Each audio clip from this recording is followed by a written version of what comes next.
جو ہمارے ہاں سیاسی عدم استحکام اور دیگر استحکام جو تھے وہ اب استحکام میں بدلتے جا رہے ہیں؟ قوم، اہل سیاست اور تمام حلقے جو ہیں وہ اس ڈرامے کی وجہ سے آپ کو متحد ہوتے نظر آ رہے ہیں۔ آپ سمجھتے ہیں کہ قوم جو ہے پاکستانی ایک بار پھر متحد ہو جائے گی اور دشمن کو منہ توڑ جواب دے پائے گی؟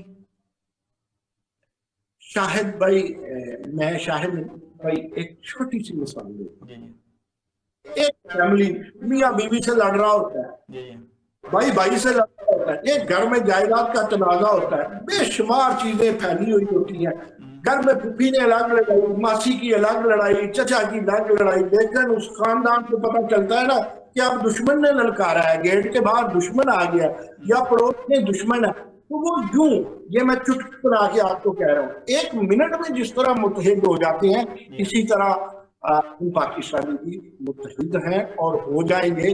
بھارت جو سمجھ رہا ہے نا کہ اس سے وکٹ ملی ہے آسان، تو یا ہم اسے الٹا بتیں گے وہ چھکے ماریں گے، ایسا نہیں ہے۔ ہم اس طرح ہے، اس وقت قوم ایک دم اس طرح ہو گئی ہے، ایک مٹھی کی طرح ہو گئی ہے قوم، ایک پیٹ پہ آ گئی ہے۔ اچھا، آپ سمجھتے ہیں کہ جارحیت کے بعد بھارت کی، آپ سمجھتے ہیں کہ پاکستان کو بھی اپنی پالیسی کا تعین کرنے میں آسانی ہو جائے گی کہ اس نے ایک پاؤں جو ہے امریکہ اور ایک چائنا بلاک میں رکھنا ہے، یہاں دونوں پاؤں ایک کشتی میں رکھتے ہوئے آگے بڑھنا ہے اور خود کو منوانا ہے اور اپنے جو ہے وہ مسائل کو حل کرنا ہے؟ جی آپ میری بات سے ممکن ہے حیران ہو سکتا، لیکن آپ یقین کیجیے ہم چائنا کی بھی ضرورت ہے، ہم امریکہ کی بھی ضرورت ہے۔ ٹھیک ہے۔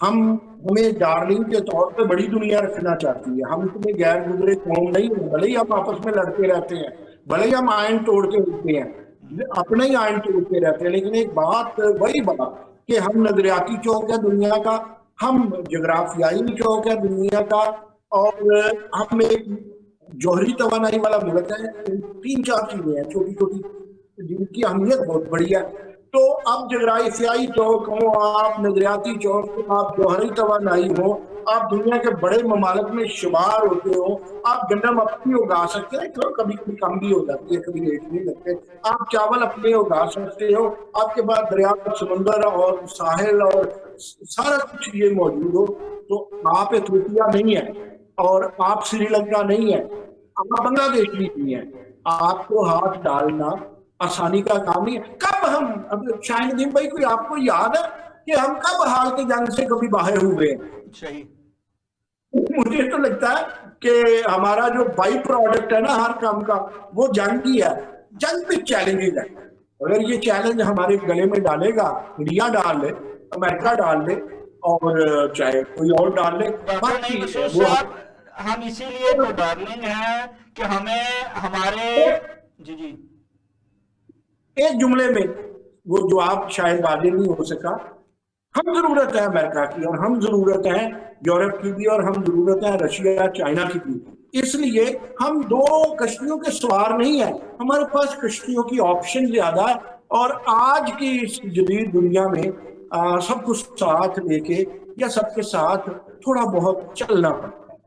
اچھا، آپ کیا سمجھتے نہیں ہیں کہ ہمیں بیرونی پالیسیوں کو ریویو کرنے کے ساتھ اپنی اندرونی پالیسی کو بھی ریویو کرنا پڑے؟ یہ موقع ہے کہ ہم جہاں اکٹھے ہو رہے ہیں، متحد ہو رہے ہیں اپنے ازلی دشمن کے سامنے اور اس کے ساتھ مقابلے کی تیاری کر رہے ہیں ہر حوالے سے، تو کیا آپ سمجھتے نہیں کہ اندرونی طور پر بھی ہمیں اپنے سیاسی جو ہے عدم استحکام کو استحکام میں بدلنے کے لیے اور دنیا کو دکھانے کے لیے اپوزیشن لیڈر کو بھی ایک جو ہے وہ ایک کانفرنس جو ہے وہ سب کی ہونی چاہیے اور اس میں اس کو شامل کرنا چاہیے تاکہ دنیا کو یہ پتہ لگے کہ یہاں ایک سیاسی ہر طرح کا استحکام ہے اور یہ قوم جو ہے اپنے دشمن مقابلہ کرنے کے لیے تیار ہے؟ جی آپ اب آگے پروگرام کے آخری حصے میں سیاست کی طرف، میرے بھائی میں ڈیموکریٹ ہوں، میں کسی عمران خان، کسی آصف علی زرداری کا پابند سلاسل ہونا میرے لیے میرے یہاں چھری چلنے والی بات ہے، جی دل پہ چھری چلنے والی۔ بات ہے. میں کہتا ہوں جمہوریت کہتی ہے مکالمہ. عمران خان کو بھی باہر ہونا چاہیے, زرداری کو بھی یہ غلط اندر دیتے تھے.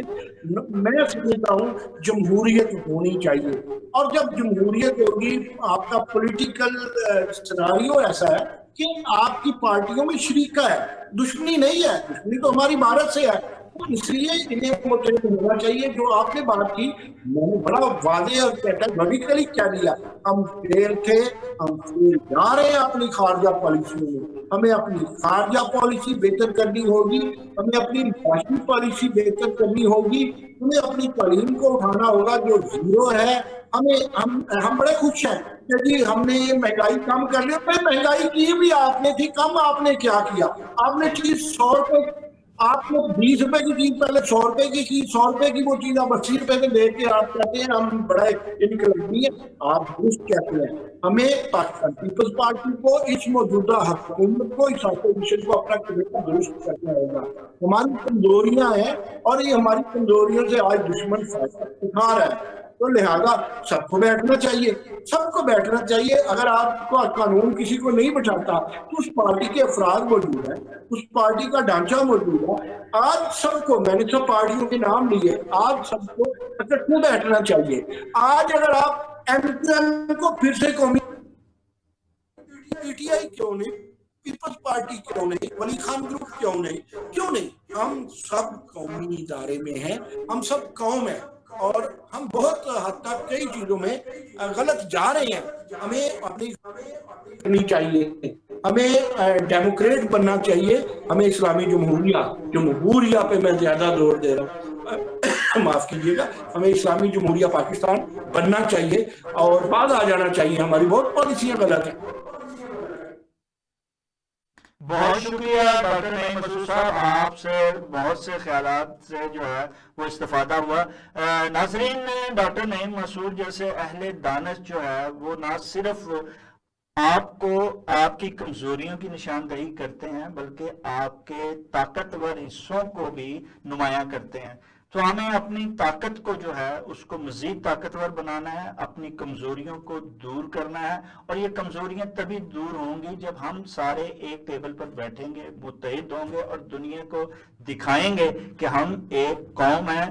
تو دشمن کی کبھی یہ جرت نہیں ہوگی کہ وہ ہمیں للکار سکے, ہماری طرف میلی آنکھ سے دیکھ سکے. ناظرین, اس کے ساتھ ہی پروگرام کا وقت ختم ہوا چاہتا ہے. اپنے میزبان شاہد ندیم احمد کو اجازت دیجیے. آپ کا, ہمارا, ہم سب کا اللہ نگہبان.